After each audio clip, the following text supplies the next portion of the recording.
দেখে দেখে দেখে দেখে খারাপ খারাপ খারাপ আরে দেখো আস্তে আস্তে আরে আমি কইতে কইতে এমনি করে দিলে না আরে ভাই কইলাম যে আস্তে আস্তে আস্তে আস্তে নামো ঠিক এটা একটা কারো উঠাও উঠাও দি উঠাও দি হ্যাঁ আমি তোমার কইলাম যে একটু আস্তে আস্তে রিল্যাক্স আমি হবাই মানে কইতে কইতে পড়ে গেল একটা কথা হইলো উঠাই পারবা দেখে আস্তে আস্তে উঠা আস্তে আস্তে সাবধানে রে রে আরে ওনে যে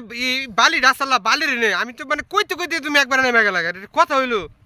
না কইতেও পারলাম না ধরতেও পারলাম না তার লগে লগে পড়ে গেল আস্তে আস্তে এদিকে হয় এদিকে হয় তো যারা আসলে এরকম রাস্তাতে যাবেন হুটহাট করে নামতে গিয়ে কিন্তু এরকম সমস্যা ফেস করা লাগতে পারে দেখুন মানে আমি ওরা বললাম বলার সাথে সাথে পড়ে গেছে গা আসলে যারা নতুন বিগিনার আছে তাদের উদ্দেশ্যে বলতেছি ভাই ভিডিওটা সম্পূর্ণ এন্টারটেনমেন্ট কারণ এরকম সমস্যার ফেস কিন্তু আপনারও হওয়া লাগতে পারে বাটটা হতে পারে আর ওর চাকার তো অবস্থা আমি অনেক বিরোধী বলছি ওর চাকার অবস্থা একদম ক্ষয় মানে ব্রেক ধরছে আর স্লিপ খাইছে তার মধ্যে আবার বালি বুঝে বালি তো বালির মধ্যে এরকম হলে তো হইবই এরকম সমস্যা ফেস করা লাগতেই পারে